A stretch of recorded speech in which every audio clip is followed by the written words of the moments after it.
So, what if you could see your company's entire strategy not as some dusty binder sitting on a shelf, but as a live dynamic dashboard? Well, today we're going to dig into the tool that made that a reality, and in the process, completely changed how businesses think about success. Think about it like this. Imagine trying to drive a car down a winding road, but you're only allowed to look in the rearview mirror. It sounds crazy, right? But honestly, for decades, that's pretty much how a ton of businesses were run, trying to steer their future based almost entirely on what happened in the past. All right, so let's start with section one, driving blind. We're going to talk about the very real limits of just looking backwards. You see, the old way of doing things, what we called traditional management accounting, was all about that rearview mirror. It was fantastic at telling you where you'd been, last quarter's profits, last year's costs, but it was basically useless for giving you any real guidance on where you should go next. This table right here really shows the huge shift in thinking. On the left, you've got the old way. It's reactive, it's totally introspective, and it's obsessed with old financial numbers. But on the right, you see a completely different approach. It's proactive, it's outward-looking, it cares about competitors, and this is so important. It looks at non-financial stuff, too. It's really the difference between asking, "So, how'd we do?" and asking, "Okay, what do we need to do to win?" So, section two, a new strategic compass. To fix this whole rearview mirror problem, businesses needed a totally new philosophy, one that helped them finally shift their focus to the road ahead. And at the heart of this whole shift is a really simple but powerful idea. Strategy isn't some 100-page document nobody ever reads. At its core, strategy is about choice. It's about deciding what you're going to do, and maybe even more importantly, what you're not going to do. And this quote, it just nails the change. The whole point was to create tools that were fundamentally different, tools that were designed from the ground up to be outward-looking, keeping an eye on the market, and forward-looking, focused on building that future success. And all of this brings us to the star of our show today, the Balanced Scorecard.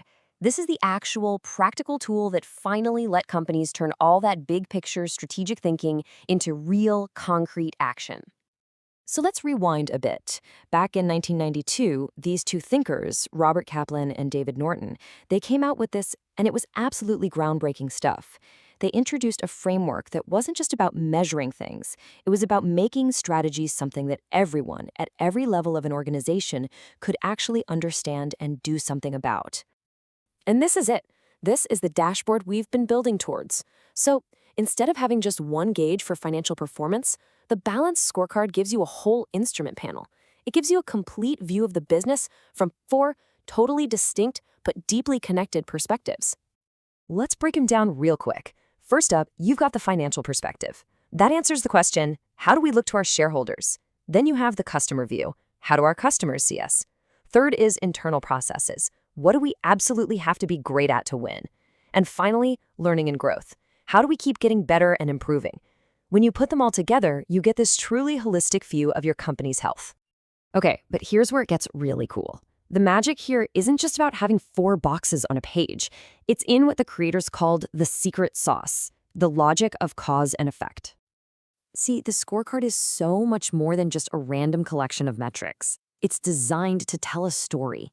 It actually creates a strategic map that shows you exactly how the things you do in one area should lead to results in another. Let me walk you through how this builds. It's like a chain reaction that starts from the bottom up. In step one, you invest in your people and your technology. That's learning and growth. Because you did that, you improve your internal processes in step two. When your processes get better, you deliver more value to your customers, which boosts their satisfaction in step three. And, well, what happens when you have happy, loyal customers? You get the financial results you've been aiming for in step four. See? It's a logical chain. Now, to make all this work, you have to understand two types of metrics. Lag indicators, those are your rearview mirror. They measure the outcome, the result, like profit. But the real stars of the show are the lead indicators.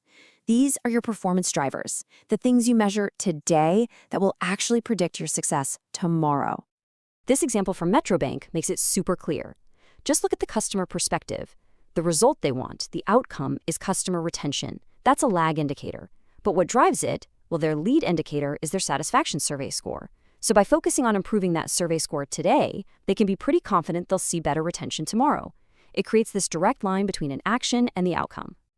So let's pull all of this together. The Balanced Scorecard is the engine that takes strategy off the shelf and makes it part of everyone's daily reality.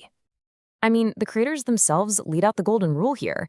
A good scorecard has to link the outcomes you want with the things that actually drive those outcomes. It's not just a laundry list of KPIs, it's a living map of your strategy.